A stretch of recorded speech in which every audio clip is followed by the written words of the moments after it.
नमस्कार मेरे प्यारे मित्रों, मैं अंशिका चौधरी आपके लिए फिर से आपके साथ में एक बार फिर से जुड़ी हूँ। दोस्तों, कल हमने पढ़ा था, हिंदी व्याकरण पढ़ा था। सबसे पहले हमने भाषा के बारे में जाना था, फिर हमारी भाषा कौन सी है, हिंदी के बारे में जाना था। इसके बाद में हमने व्याकरण के बारे में पढ़ा था। तो व्याकरण के बारे में हमने कहाँ तक पढ़ लिया था? लगभग हमने स्वर और व्यंजन किसके भेद हैं? वर्ण के दो भेद हैं, स्वर और व्यंजन, जिसे हम स्वर को पढ़ रहे थे, स्वर के भेद पढ़ रहे थे। ठीक है, तो स्वर के भेद में हमारा एक भेद हो चुका था, वो था मात्रा के आधार पर। कौन से? एक था ह्रस्व स्वर, स्वर के भेद थे। कितने भेद हैं?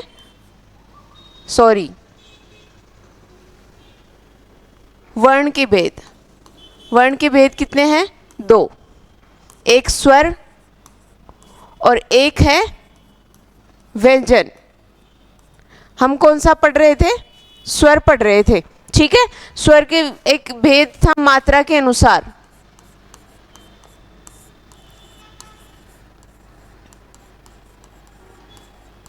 मात्रा के अनुसार हमने कितने भेद पढ़े थे? दो। और एक जो संस्कृत में चलता है वो था प्लुत स्वर, ह्रस्व स्वर। ह्रस्व स्वर पढ़ लिया था हमने। इसके बाद में हमने दीर्घ, दूसरा भेद क्या है? दीर्घ स्वर, जिसे गुरु बड़ा या द्विमात्रिक भी कहा जाता है। किस नाम से जाना जाता है? द्विमात्रिक। और इसे लघु, छोटा या एक मात्रिक के नाम से भी जाना जाता है। किसके नाम से? एक मात्रिक के नाम से भी जाना जाता है। इसके बाद में तीसरा था प्लुत स्वर, जो कि संस्कृत में चलता है, हमारे हिंदी में नहीं चलता है। फिर भी इसके बारे में मैंने कल आपको नहीं बताया था, थोड़ा सा जान लो। ओम, ओम लिखते हैं ना, इस तरीके से बोलते हैं ओम, जो हम व्यायाम करते समय भी बोलते हैं ओम। ये वाला ओम जो है किसमें चलता है? प्लुत स्वर में आता है। किसमें? प्लुत स्वर में आता है। इसके अलावा क्या क्या आते हैं इसमें? हमने क्या पढ़े थे? चार स्वर। कौन कौन से? ए, ई, उ और री। ये चार स्वर पढ़े थे। इसके अलावा बाकी जो बचे हुए हैं, आ, बड़ी ई, दीर्घ उ, इसके बाद में ए, आई, ओ और औ। बाकी 7 वर्ण स्वर जो बचे हैं वो हमने किस में पढ़े थे? दीर्घ स्वर में। तो इसमें प्लुत स्वर में क्या आ जाएगा? एक तो ए, और बाकी जो 7 स्वर बचे हैं इसके, ए तो यहाँ से और 7 स्वर दीर्घ में से, कितने हो गए? 8। ये जो हैं किस में आएंगे? प्लुत स्वर में। ठीक है, किस में? प्लुत स्वर में। इसके अलावा क्या आता है? दीर्घ री। दीर्घ री भी किस में आता है? प्लुत स्वर में। कितने हो गए? 8 और 1 9। 9 जो स्वर हैं किस में हैं? प्लुत स्वर में। ठीक है, स्वर के अनुसार, स्वर का भेद है पहला कौन सा है? मात्रा के अनुसार, जिसके 3 भेद हैं, ह्रस्व, दीर्घ और प्लुत। प्लुत संस्कृत में चलता है। ह्रस्व स्वर को लघु, छोटा और एक मात्रिक के नाम से भी जाना जाता है। यह भी प्रश्न बनता है कि ह्रस्व स्वर को और अन्य किस नाम से जाना जाता है, तो आप ध्यान रखें कि किस नाम से जाना जाता है? लघु, छोटा, एक मात्रिक। और दूसरा है दीर्घ स्वर। दीर्घ स्वर को किस नाम से जानते हैं? गुरु, बड़ा और द्विमात्रिक के नाम से। प्लुत को त्रिमात्रिक के नाम से भी जानते हैं। ठीक है, त्रिमात्रिक के नाम से भी जानते हैं। इसमें ए और 7 जो दीर्घ स्वर हैं उनको शामिल किया गया है, तथा दीर्घ री को भी शामिल किया गया है। इसके बाद में अगला भेद पढ़ते हैं हम। स्वर का जो अगला भेद है, पहला मात्रा के अनुसार हो चुका है, और दूसरा भेद है वो अब हम पढ़ते हैं ओष्ठ की आकृति के अनुसार। ओष्ठ की आकृति के अनुसार। ओष्ठ मानी होठ। क्या होता है? होठ। ओष्ठ किसको बोलते हैं? होठ को बोलते हैं। इसके अनुसार कितने भेद हैं? दो भेद हैं, वृत्ताकार और अवृत्ताकार।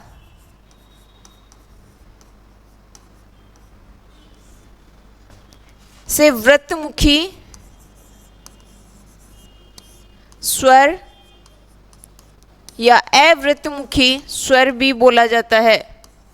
किस नाम से? वृत्तमुखी या अवृत्तमुखी स्वर के नाम से। ठीक है। ओष्ठ की आकृति के अनुसार, मतलब जिन वर्णों का उच्चारण हम जब उच्चारण करते हैं तो ओष्ठ की जो आकृति बनती है उसके अनुसार, मान लो अभी उदाहरण लेते हैं वृत्ताकार। सबसे पहले वृत्ताकार, वृत्ताकार की परिभाषा क्या होती है? सबसे पहले वे वर्ण जिनका उच्चारण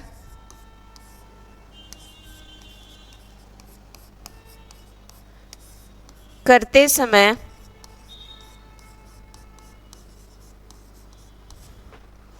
मुख की आकृति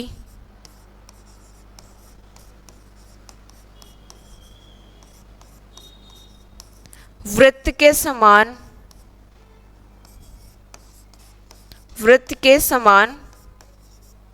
हो, उसे वृत्ताकार स्वर या वृत्तमुखी स्वर कहते हैं। ठीक है। वे वर्ण जिनका उच्चारण करते समय हमारा मुख जो है वृत्त के समान खुले, उन्हें कौन से वर्ण कहते हैं? वृत्ताकार या वृत्तमुखी। जैसे ऊ। अब ऊ का उच्चारण करके देखो, ऊ हमारा जो होठ है वो किसके समान है? एक वृत्त के समान है, गोल गोल से। आप बोल करके उच्चारण करके देखो, ऊ ऊ, दीर्घ ऊ, ओ औ। ठीक है। तो इनका उच्चारण करते समय मुख की आकृति किसके समान रहती है? वृत्त के समान। किसके समान? वृत्त के समान मुख की आकृति होती है। वहीं अवृत्ताकार कौन से होते हैं? वे वर्ण जिनका उच्चारण करते समय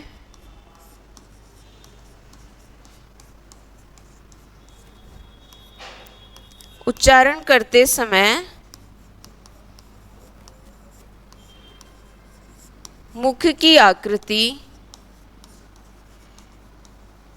अवृत्त हो, उसे अवृत्ताकार स्वर कहा जाता है। वे वर्ण जिनका उच्चारण करते समय ओष्ठ या मुख की आकृति, सॉरी यहाँ पर मैंने मुख लिखा है ना, ओष्ठ करना, ओष्ठ की आकृति करते समय,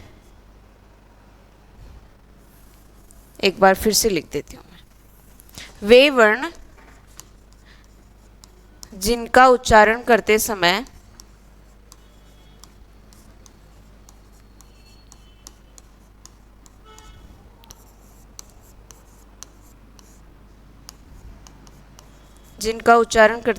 ओष्ठ की आकृति, ओष्ठ मानी होठ की आकृति, ओष्ठ की आकृति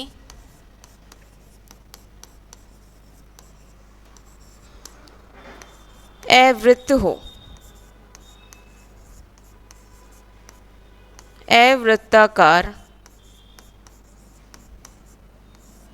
अवृत्ताकार स्वर कहलाते हैं।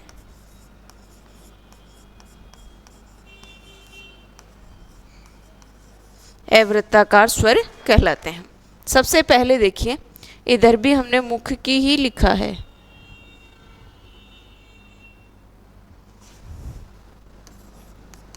ओष्ठ की आकृति, ओष्ठ या मुख की आकृति एक ही बात है। मुख की आकृति होगी ना, लेकिन हम शुद्ध लिख लेते हैं, ठीक है, कि ओष्ठ की आकृति।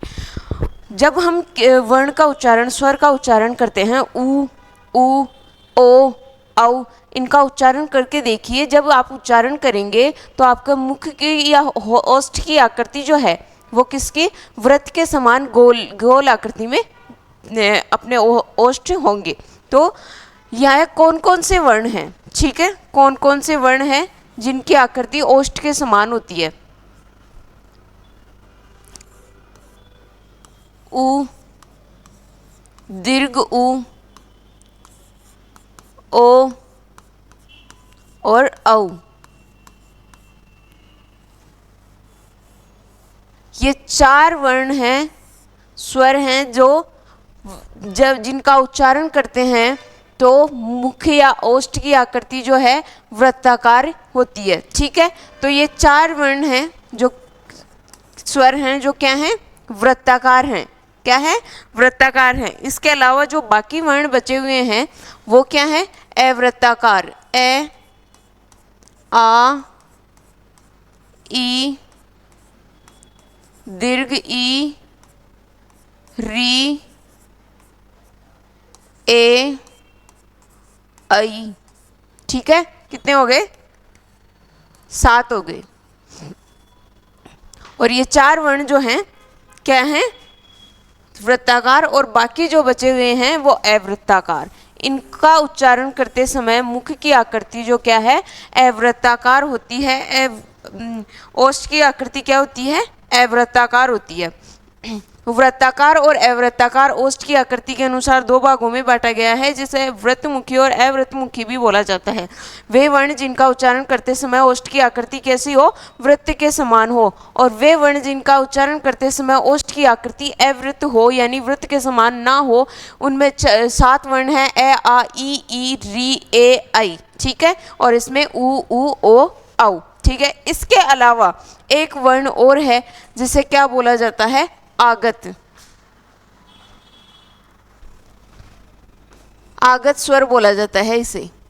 ध्यान रखना, ये प्रश्न पूछा हुआ भी है और पूछ भी सकते हैं। ये किस में आता है, इसको आगत स्वर, आगत स्वर के नाम से भी जाना जाता है। इसके अलावा विदेशी वर्ण के नाम से भी जाना जाता है। किस नाम से, विदेशी वर्ण के नाम से भी जाना जाता है। इसके अलावा इसको मेहमान भी बोला जाता है। क्या बोला जाता है, इसको मेहमान भी बोला जाता है। इसके अलावा क्या बोला जाता है, अर्धचंद्राकार। क्या बोला जाता है, अर्धचंद्राकार। अर्धचंद्राकार वर्ण भी है।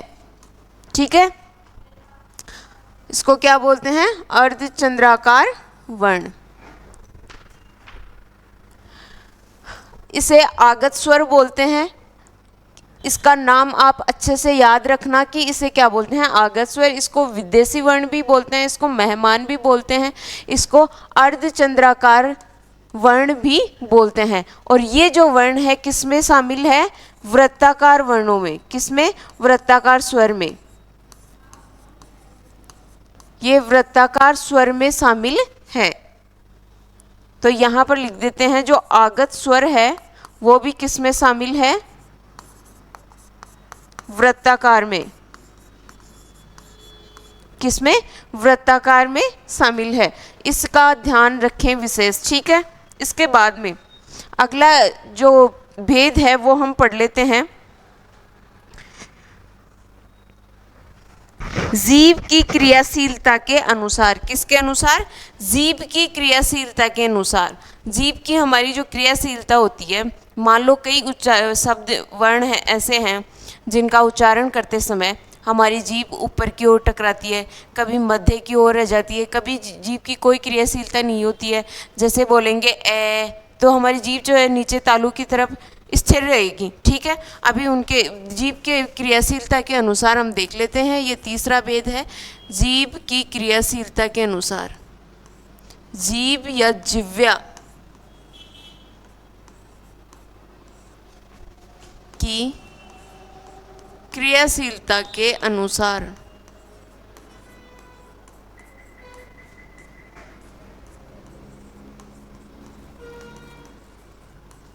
जीभ या जिह्वा की क्रियाशीलता के अनुसार स्वर के भेद कितने होते हैं।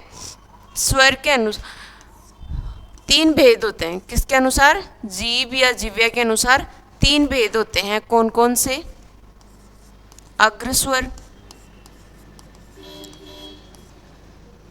मध्य स्वर और पश्च स्वर। कितने भेद होते हैं? 3 भेद होते हैं। जीव या जिह्वा की क्रियाशीलता के अनुसार 3 भेद होते हैं स्वरों के। ठीक है। जीव वे वर्ण जिनका उच्चारण करते समय जीव अपनी क्रियाशीलता या अपनी प्राथमिकता निभाता है। जैसे कई वर्ण अभी हम लिखेंगे, जैसे मैं अभी आपको बताऊंगी कि कौन कौन से ऐसे वर्ण हैं जिनमें अपनी जीवा की क्रियाशीलता होती है। ठीक है। इनको 3 भागों में बांटा गया है, अग्र स्वर, मध्य स्वर और पश्च स्वर। पश्च मतलब पीछे वाले भाग से, जीभ के पीछे वाले भाग से जिन वर्णों का उच्चारण किया जाता है वो पश्च स्वर कहलाते हैं। अग्र स्वर कौन से हैं? वे वर्ण जिनका उच्चारण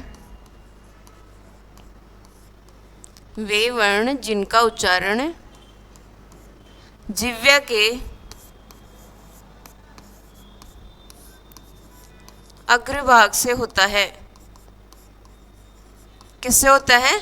अग्रभाग से होता है। अग्रभाग मानी आगे वाला हिस्सा, अग्रस्वर कहलाते हैं।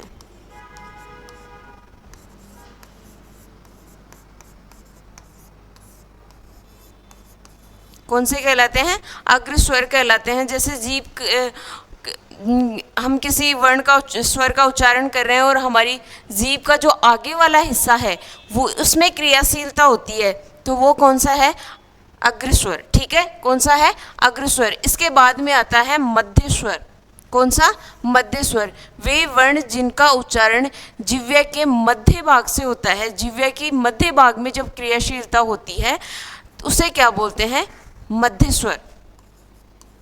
वे वर्ण जिनका उच्चारण करते समय जिह्वा के मध्यम भाग में क्रियाशीलता होती है।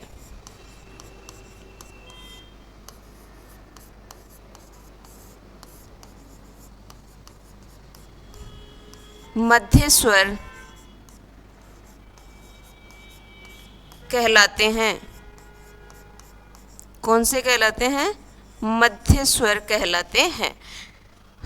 तो मध्य स्वर कहाँ से? जिह्वा के मध्यम भाग से इनका उच्चारण होता है। इसके बाद में पश्च। पश्च नाम से ही पता चल रहा है कि पश्च मानी पीछे वाले भाग से। जिह्वा के पीछे वाले भाग में जब क्रियाशीलता होती है तो वहाँ कौन सा होता है? पश्च स्वर। वे वर्ण जिनका उच्चारण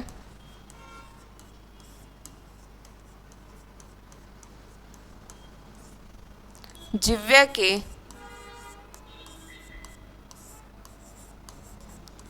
पीछे वाले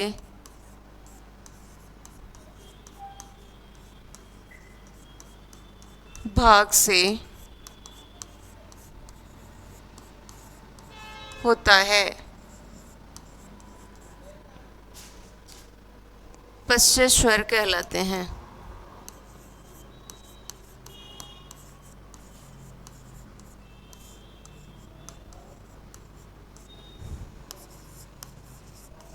पश्च स्वर कहलाते हैं।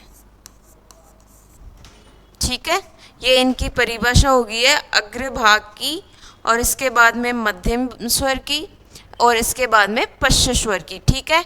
वे वर्ण जिनका उच्चारण जिह्वा के अग्रभाग यानी आगे वाले भाग से होता है। वे वर्ण जिनका उच्चारण करते समय जिह्वा का मध्यम भाग क्रियाशील होता है। वे वर्ण जिनका उच्चारण करते समय जिह्वा का पीछे वाला भाग जब क्रियाशील होता है तब कौन सा होता है? पश्च स्वर होता है। ठीक है। अब कौन कौन से वर्ण हैं जो किस में कहाँ उच्चारित होते हैं? जैसे पीछे वाले भाग से होते हैं, मध्यम भाग से होते हैं, आगे वाले से होते हैं, ये हम देख लेते हैं। सबसे पहले आता है अग्रस्वर। कौन सा होता है? अग्रस्वर, जिसमें कौन कौन से होते हैं? ई, दीर्घ ई। कौन कौन से? ई, दीर्घ ई, ए, ऐ और री। ठीक है। और मध्यम भाग ए, बाकी बचे हैं जो वर्ण आ, उ, लघु उ, दीर्घ उ, ओ, औ। इनका उच्चारण करते समय ध्यान रखा करो, कई ओ बोलते रहते हैं, तो ओ और औ और इधर ए और ऐ, ठीक है, ए और ऐ, ठीक है। इनका उच्चारण करते समय हमेशा ध्यान रखें। अब इनको याद करने का सही तरीका है, इधर 5 वर्ण हैं, बीच में 1 और इधर भी 5। इनको याद करना चाहते हैं आप, सरल तरीका है,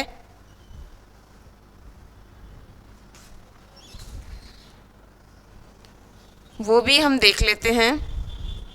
देखिए, ए, आ, दीर्घ सॉरी इस लघु ई, दीर्घ ई, फिर उ और उ, इधर ए और ऐ, ओ और औ, और अंतिम जो बचा है री, इसे लिख दीजिए इधर। इधर 5 हो गए, इधर 5 हो गए, ये बचा 1। तो जो अग्र स्वर हैं उसमें कौन कौन से वर्ण स्वर आते हैं? ई, दीर्घ ई, ए, ऐ और री। और मध्यम स्वर है जिसमें आता है ए, और अंतिम जो पश्य स्वर है उसमें आता है आ, उ, ओ और औ, ठीक है। तो हमारी ये हो गया है जीभ की क्रियाशीलता के अनुसार। इसके बाद में अगला है मुखाकृति के अनुसार। किसके अनुसार?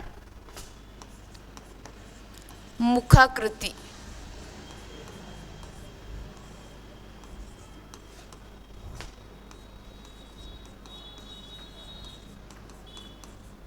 इसे तालु भी बोला जाता है। मुखाकृति या तालु के अनुसार, ठीक है। किसके अनुसार? मुखाकृति या तालु के अनुसार स्वर के कितने भेद होते हैं बताइए, कितने भेद होते हैं?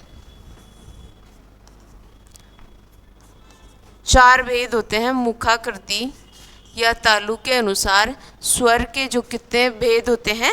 4 भेद होते हैं। कौन कौन से? संवृत, अर्ध संवृत,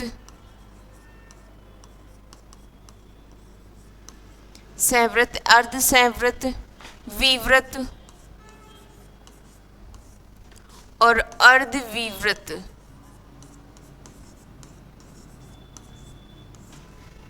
संवृत, अर्ध संवृत, विवृत और अर्ध विवृत, ठीक है। ये 4 भेद जो हैं वो मुखाकृति या तालु के अनुसार होते हैं। तो इनमें संवृत का अर्थ होता है बंद मुंह। जिन वर्णों का उच्चारण करते समय हमारा मुख जो है बंद सा प्रतीत होता है, ठीक है। कैसा? बंद सा प्रतीत होता है। मान लो थोड़ा सा खुला रहे और ऐसे बंद सा, बिल्कुल बंद तो नहीं होगा, तो फिर उच्चारण ही कैसे करेंगे, ठीक है। बंद सा प्रतीत होता है, मैं जो बोल रही हूँ उस पर ध्यान देना। बंद सा प्रतीत होता है, बंद प्रतीत नहीं होता है। बंद रहेगा तो करते रह जाएंगे, उच्चारण नहीं करेंगे, ठीक है ना। तो वे वर्ण जिनका उच्चारण करते समय, चलो परिभाषा लिख लो इसकी। वे वर्ण जिनका उच्चारण करते समय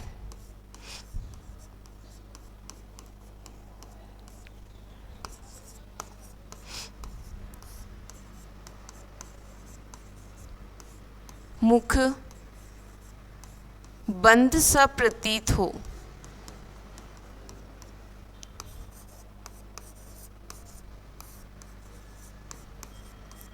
संवृत स्वर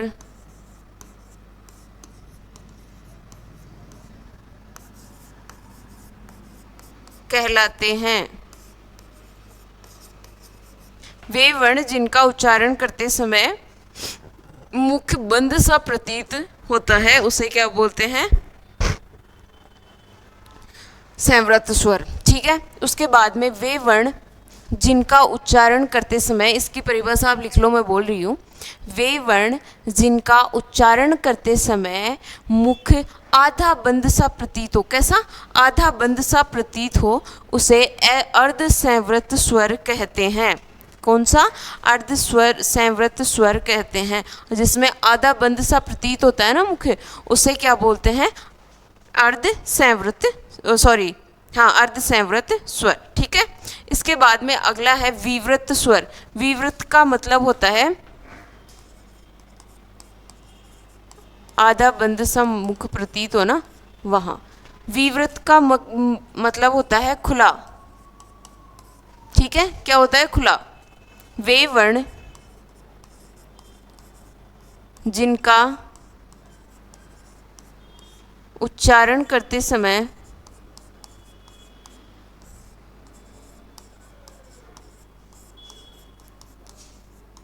मुख खुला हो, पूरा खुला होगा,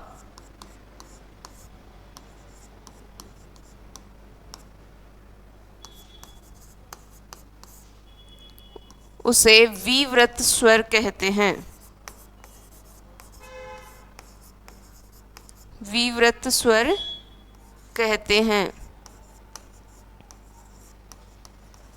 ठीक है।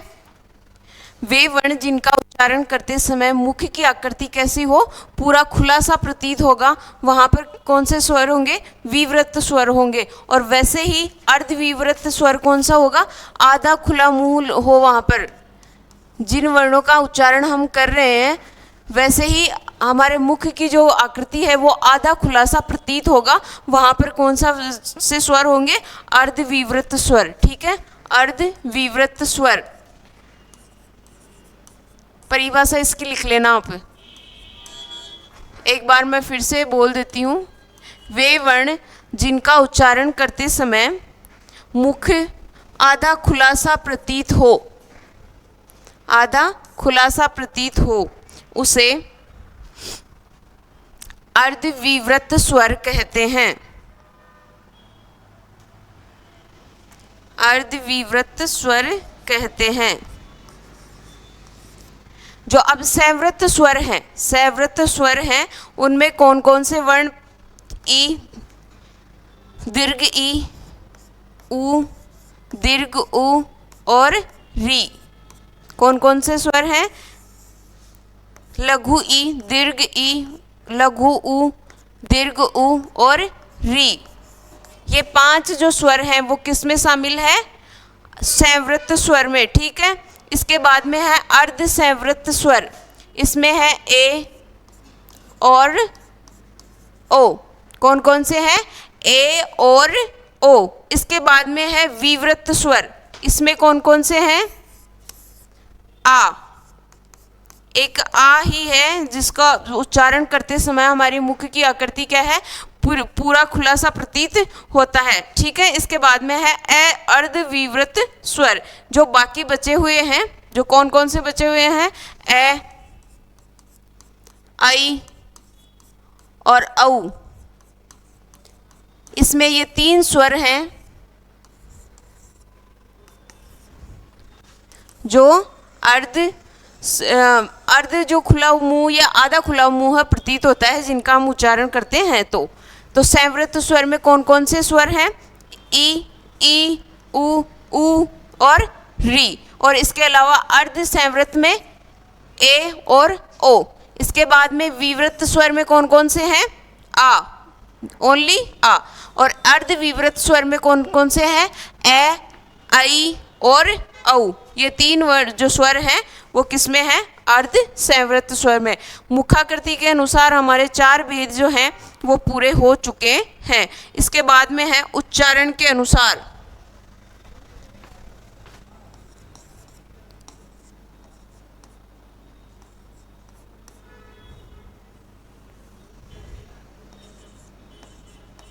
उच्चारण के अनुसार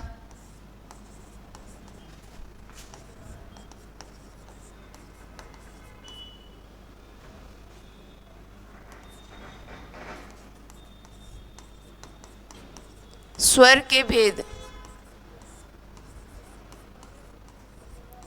उच्चारण के अनुसार स्वर के भेद कितने होते हैं?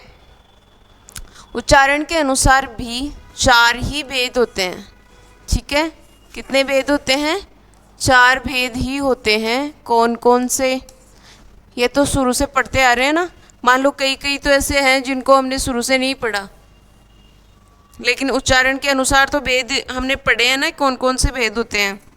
और इसमें से ध्यान रखना, प्रश्न बनते भी हैं। बहुत सी एग्जाम्स हैं जिसमें उच्चारण के अनुसार स्वर के भेद पूछे जाते हैं।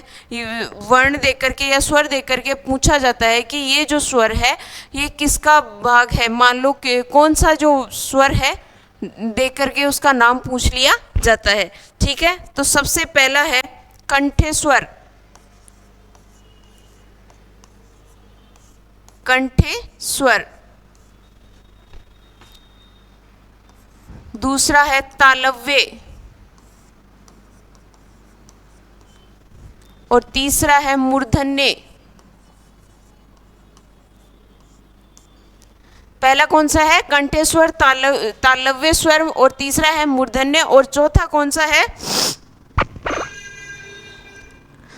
ओष्ठे। कौन सा है? ओष्ठे। ओष्ठे स्वर।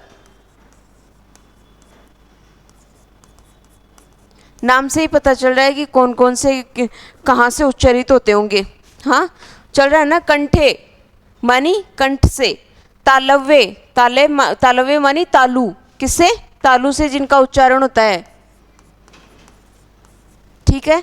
मूर्धन्य, जो जीभ का ऊपर वाला हिस्सा है ना, टच करके देख लो इस तरीके से, जीभ का ऊपर वाला हिस्सा है वो कठोर सा भाग है, ऐसे स्क्रैचेस से हैं, कठोर सा भाग है, वो मूर्धन्य होता है। जीभ का ऊपरी जो कठोर भाग है ना, उसे क्या बोलते हैं? मूर्धन्य। ओष्ठे मानी होठ, ये सबको पता है। ठीक है। कंठे मानी कंठ, कंठ से इसका उच्चारण होता है। अब इसकी परिभाषा देख लो। वे वर्ण जिनका उच्चारण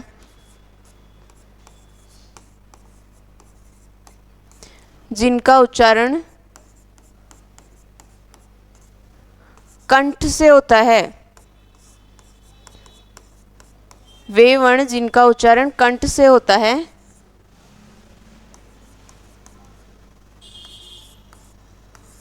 कंठे स्वर कहलाते हैं।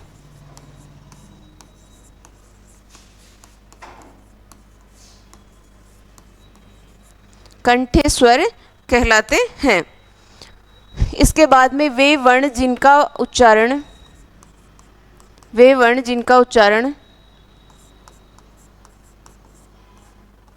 तालु वाले हिस्से से होता है। किससे? तालु भाग है ना, उससे उच्चारण होता है, उसे तालव्य वर्ण कहते हैं। इसके बाद में मूर्धन्य, वे वर्ण जिनका उच्चारण जीभ के ऊपरी कठोर भाग से होता है। इसकी परिभाषा लिख लो। वे वर्ण जिनका उच्चारण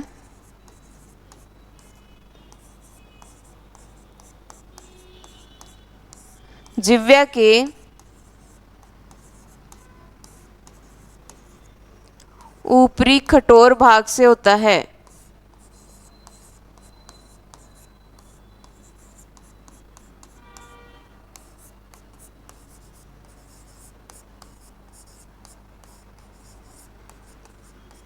उसे क्या बोलते हैं?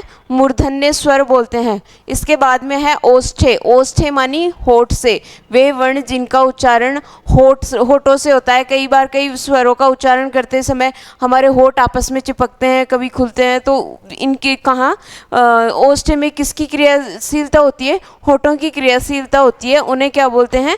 ओष्ठे स्वर बोलते हैं। इसकी परिभाषा लिख लेना। वे वर्ण जिनका उच्चारण करते समय होठ की क्रियाशीलता हो, किसकी? होठों की क्रियाशीलता हो, उसे क्या बोलते हैं? ओष्ठे स्वर बोला जाता है। अब देखो कंठे में कौन कौन से वर्ण आते हैं, स्वर आते हैं? ए और आ। ये दो जो स्वर हैं वो किस में आते हैं? कंठे में आते हैं, ठीक है। इसके बाद में तालव्य। तालव्य में लघु ई, दीर्घ ई, ए और आई, ये जो चार स्वर हैं वो किस में आएंगे? तालव्य में। किस में? तालव्य स्वर में आएंगे। इसके बाद में है मूर्धन्य। तो मूर्धन्य में कौन सा स्वर आता है? री। री का उच्चारण करके देखो, हमारी जिह्वा जो है ऊपरी भाग से टच करेगी। एक बार बोल करके देख सकते हैं, री, ठीक है। बाकी जो ओष्ठ स्वर हैं वो हमने पहले भी देखे हैं वृत्ताकार में। वो कौन कौन से हैं? लघु उ, दीर्घ उ, ओ और औ। ये चार जो स्वर हैं वो किसके हैं? ओष्ठ। ये हमने वृत्ताकार में भी देखे थे, ठीक है। एक बार जो पढ़ा है हमने उसको रिवाइज कर लेते हैं।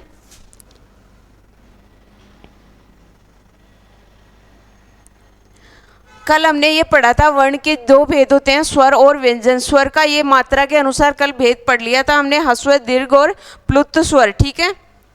आज हमने पढ़ा है ओष्ठ की आकृति के अनुसार। ओष्ठ की आकृति के अनुसार दो भेद होते हैं, वृत्ताकार और अवृत्ताकार। जिन वर्णों का उच्चारण करते समय ओष्ठ की आकृति कैसे हो? वृत्त के समान हो। और जिन वर्णों का उच्चारण करने पर ओष्ठ की आकृति क्या हो? अवृत्त हो। इनमें कौन कौन से वर्ण आते हैं?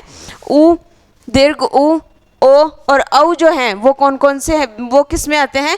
वृत्ताकार में। इसके अलावा एक आगत स्वर जो अर्धचंद्राकार भी बोला जाता है, इसे मेहमान स्वर भी और विदेशी वर्ण के नाम से भी जाना जाता है, वो किस में आता है?